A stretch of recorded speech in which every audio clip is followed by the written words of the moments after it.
Hey guys, welcome to the Bourbon in College podcast. I'm Austin. Let's get started. So today's episode is an interview that I've been very excited about. I interviewed Mr. Hull, the master distiller and owner of the Baton Rouge Distillery. He, among other things, he talks about what he's doing at the distillery, how he helped start the Louisiana Distillers Guild, and how the Baton Rouge and Louisiana beer and spirits community are all working together instead of competing with each other. So without further ado, I'm going to get the interview started. So could you tell me a quick history of your distillery and your operation? Sure. So we started, I think 4 years ago. Time's running away from me. We started a few years ago. We were the first licensed distillery in Baton Rouge since Prohibition, so we do have that claim to fame. And I rented 1,000 square feet on Industrialplex and built out from there. And we have a 50-gallon production still and minor equipment, and I run it nights and weekends right now, making fruit brandies, and we've got a rye whiskey aging, and I just finished a stripping run of a bourbon yesterday. Okay. So that kind of answered my second question, what are your main products? I guess right now it's the... So the one we have out in the wild right now is strawberry brandy. I hooked up with Henry Amato in Independence, Louisiana. Okay. He's one of the oldest wineries, maybe the oldest, I'm not sure. But his claim is fruit wines, and I was trying to find strawberry juice to ferment and make brandy, and I ended up finding him. He already made fruit wine, so I bought a bunch of wine from him and made the brandy. Because that's one thing we don't have too much here in the U.S. is brandies, aside from cognac, that people know about. So my wife's from France, so we travel a lot to Europe, and that's definitely a lot bigger in Europe over there, and just trying to get some of the fruit brandies over here. And there's some other distilleries in the U.S. picking it up now as far as making fruit brandies. So yeah, so what we're working on right now is Southern Craft, which I used to work with one of the owners. He's a civil engineer. The other owner's a chemical engineer. And they have the same thing. They're running it just on the weekends. They both still work full-time in engineering. And they make a beer called Red Stick Rye. I love it. And they brewed me a wort, not a beer. And they brewed it with similar ingredients from the Red Stick Rye, but with enough rye so I can call it a rye whiskey. Okay. Their rye content was definitely not over 50% on a beer. That'd be unusual. So we changed the recipe a little bit, but it does use the same rye they use and some of the same malt. So they made the wort for me, and they made me a 250-gallon batch, which fits in those, it's called an intermediate bulk container, those things you probably see on the side of the road that's got a cage around it. Yeah, that's an IBC. So I filled that up, and then I towed it back to my distillery and threw yeast in it and made rye beer and distilled it, and it's in a 15.5-gallon barrel right now aging. That's cool. So it's we just tried it yesterday, and it's maturing quickly in a small barrel. So that may be out in the wild sooner than later. And then the next one is going to be the bourbon. What I thought was going to be our first product ends up several years later, because you need a lot more equipment than I thought to try to make a bourbon. It's different. It's different brewing 5 gallons to brewing 50. You know, you have clumping problems and all kinds of other stuff. So I made a mess the first time I tried to do it big scale. Yeah, they got a nice operation, and they're legit people. I mean, they're brewing to brew and share the flavors and everything. Right. And that's definitely something I talk about, I guess, on my theory of how I'm doing the business is I'm not necessarily doing this to make profits and turn around a product and all that. It's not a business side of it, it's a craft side of it to me. Right. So I sure hope to make money on it one day, but that's not the primary goal. That's why we don't have investors. Okay. So it's just us, it's just my wife and I. We just have to answer to each other, and that's it. So we can move as fast as we want, as slow as we want. There's products we've made that we weren't happy with, and we just don't sell them. I tried a blueberry brandy, and that was not good, so kept it. I tried a tequila, which I can't call it tequila legally, but I'm still undecided on that one. I made that last summer, so we'll see if I turn that into a product or not. So just trying to experiment and see what comes out. So do you have any advice for anybody who's, I said new into whiskey or spirits, but new into, I guess, learning about it, more of the craft side, like you said? So I guess I'll tell you my story and just how I evolved. So when I was in college, which would be the 90s, there wasn't really much craft beer then, and there really wasn't too much whiskeys out there. There was the basic commodity stuff, and I didn't drink that stuff. I drank a few weird things, and that was kind of it. And later on, to be honest, I really didn't like Scotch that much back then. And depending on the Scotch, maybe I don't like it today. But so when my wife and I met, it's about 10 years ago, she actually turned me on to the whiskey stuff. And it started with whiskey-based cocktails. And that's kind of the transition, I guess, from just drinking beer and not knowing anything to say, hey, here's an approachable cocktail that has a pretty complex whiskey and a vermouth. My favorite's the Manhattan, so it's got sweet vermouth and a bourbon typically. And then, of course, the Angostura bitters. So developing into that and then trying the spirits neat. That's kind of, I think, the logical progression on how to get into the spirits. Once you start tasting the other flavors and it's all personal choice too. I drink my whiskeys and bourbons neat. Some people like it on ice, but you just gotta try it and see what you like and develop your palate.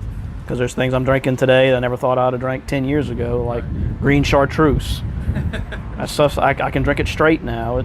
I can appreciate everything that goes into it and the different flavor profile of it. It's funny how it evolves. Right. Once you've tasted something and you said, oh, this is different. Kind of just back to my college days. It's like I drank, Miller Lite, because that was kind of it. Right. And today that's a terrible beer.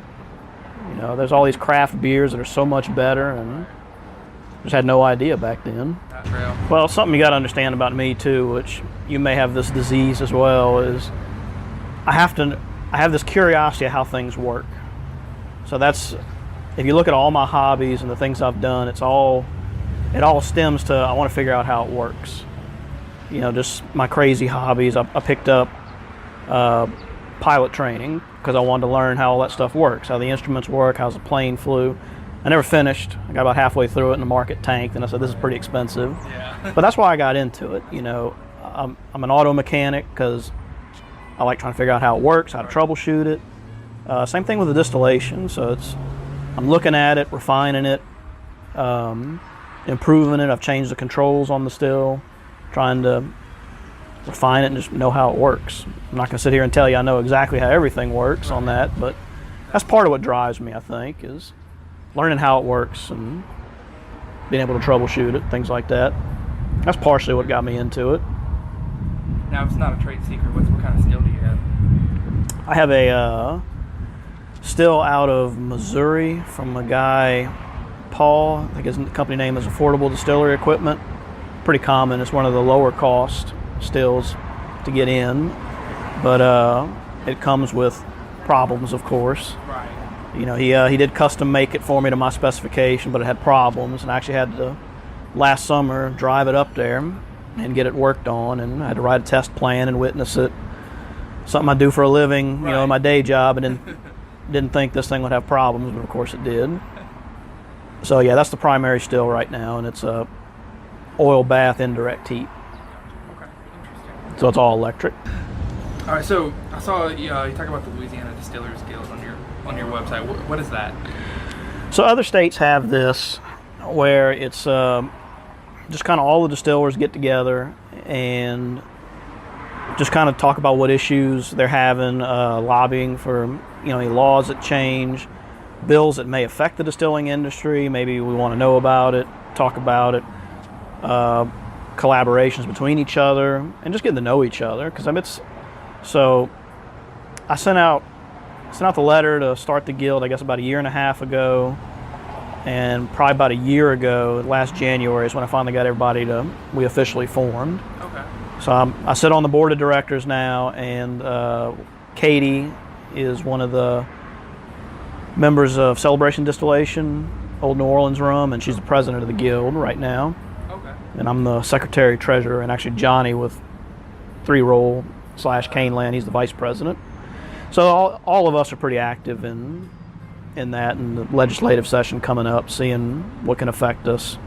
That's cool. That's interesting. So it's been pretty neat, because once you get all the people in the industry together, I mean, in the end, we're trying to make Louisiana spirits. I'm trying not to look at it that we're in competition with each other. Right. We're just trying to displace the Stolies and everybody else and get that small percentage for us in there. So how many members do you have? I'd be lying to you. You'd have to go to the website. We just got another one yesterday. Okay.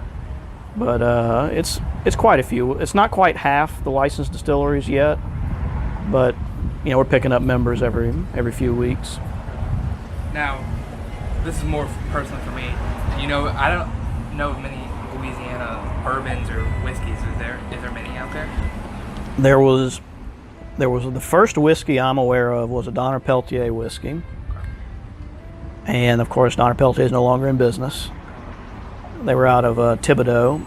And I do know that 7-3 Distilling in New Orleans, they have made a bourbon called a Bywater bourbon that's aging right now. So they have made something. And I know some other people have made some whiskeys, but I'm not too familiar with them right now if they're out in the wild. Right. And I know 3-Roll, they changed their name. I forgot about that. Yep. They have that Tennessee floated. Yeah, and that's a sourced whiskey. Right.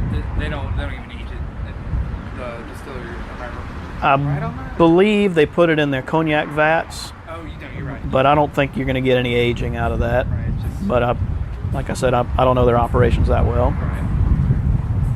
Be a question for Johnny if you can ever corner him. Super guy. Oh, he But he's pretty approachable. He's a reasonable guy. And he's very active in the guild. What's your favorite stop on the Bourbon Trail? Either one. So Willet is one of my favorite bourbons. Actually, I got a lot now, but I enjoyed that. Was actually on the craft tour. And I actually got to meet, and I can't remember his name. I got to meet the owner. Because when I did the tour, I was kind of into the brewing and all that. Right. And distilling a little bit. So I got to ask a lot of technical questions, and of course tour guides usually can't answer super technical stuff. So he's like, "Oh, well, the owner's over here. Let's go talk to him." And I got to ask him all kinds of technical questions. That was pretty fun.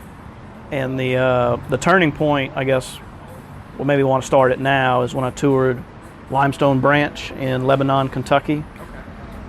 Which that is, if you ever watched the Silly Moonshiner show, that's where one of the guys has his contract distillation set up with Steve Beam. But we toured that one, and it was, I think they got a 100-gallon production still, and it's, I can recognize where stuff comes from in Home Depot in there. And I said, I can build all this. And said, I'm going to do it. So when we came back, that's when I started the paperwork to start the distillery.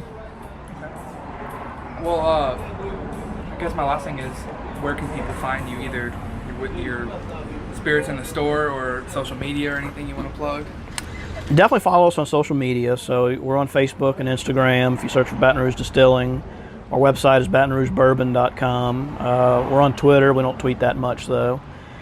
But definitely follow us on the social media platforms as we release new products. We do have a little bit of the strawberry brandy out in the wild, but most of it's sold out. A lot of the stores we're in, they've sold out. So once we get more products out there, we'll be more active in tastings and things like that. Because there's definitely a direct relation of how much sales effort you put to how much product you sell. If you stop doing sales stuff, the sales stop immediately afterwards. And I don't know if we're still on the menu at Oliver Twist, but there was a cocktail on the menu called #GoBR, and it did feature our brandy on there. Okay. I'm not sure if Josh still has it on there. Check it out. Well, thank you so much for meeting me and talking to us. Thanks again to Mr. Hull for taking the time to sit down and chat with me. Y'all, he's awesome. I talked to him for like an hour after we stopped recording. He's a engineering alumni from LSU, just like I hope to be. He's got a full-time engineering job and runs a distillery in his free time, and I think that's so cool. Definitely check out their products when they get to market soon. Hopefully pretty soon. I'm excited for it. We got some more great interviews coming up in the coming week, so keep a lookout for those. Some really interesting people out there. But right now it's time for my review. I'm reviewing IW Harper Kentucky Straight Bourbon Whiskey, which is at 41% ABV, 82 proof. It's kind of a weird proof there. And I bought this bottle for $33, so pretty cheap. I don't know what to expect. Never had it. Just cracked this bottle, so we're gonna find out right here. On the nose, I can tell you right now, it smells what I think is young, what I associate with a young whiskey. Kind of sharper, a little grassy. It's got your typical vanilla and caramel coming out, of course. More vanilla than caramel. But I get almost like a green apple, maybe, like a sourness. I think that's I could be wrong. I don't know if there's an age statement on this. I don't see anything. But I kind of associate it with a young whiskey. Let's see on the taste. Yeah, again, I get those same notes on the taste. Where what I think is young. I could be completely wrong on this. Kind of like a sour apple, but just the sourness, not the sweetness. Even in a Granny Smith apple, no sweetness there at all. It tastes like it's a lot of like a sting of too much vanilla extract. Kind of that forced vanilla flavor almost. Not too much caramel, a little bit of oak on it, not really. To me, it tastes like a sharper Elijah Craig small batch. Like a younger Elijah Craig small batch. I get the same kind of feel from it as I do from Elijah Craig. And the finish is very short, being only 41%. I don't know why it's 41, not 40, and not the usual 43 or 40. But I guess what they decided. The bottle is pretty cool. It's kind of it's a round, almost like a cylinder with a spout on the top. The bottle has IW Harper embossed in it, which is pretty cool. It's okay. Not my favorite. I mean, that's kind of what the reviews I've heard too. It's a bourbon. It is what it is. It's all pretty straightforward. It's not very complex. But it's also $33, so I don't know. There's some good bourbons out there for $33 or less.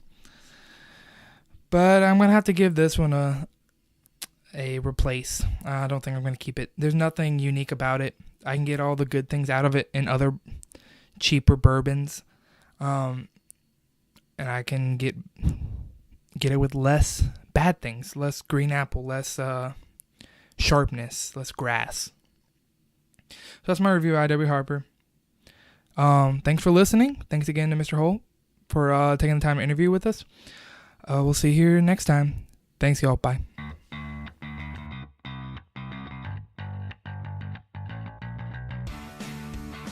Hey, y'all. Thanks for listening. Go rate and review the show. Give me your feedback. Tell me what you like, what you don't like. Follow me on Instagram at bourbon_in_college or on Twitter at inbourbon, or check out the new Facebook page. You'll give it a like. All of those will keep you updated when new podcasts are up and ready to play. Subscribe to us on your favorite podcast distributor, and check out my blog at bourbonincollege.com. Thanks for listening.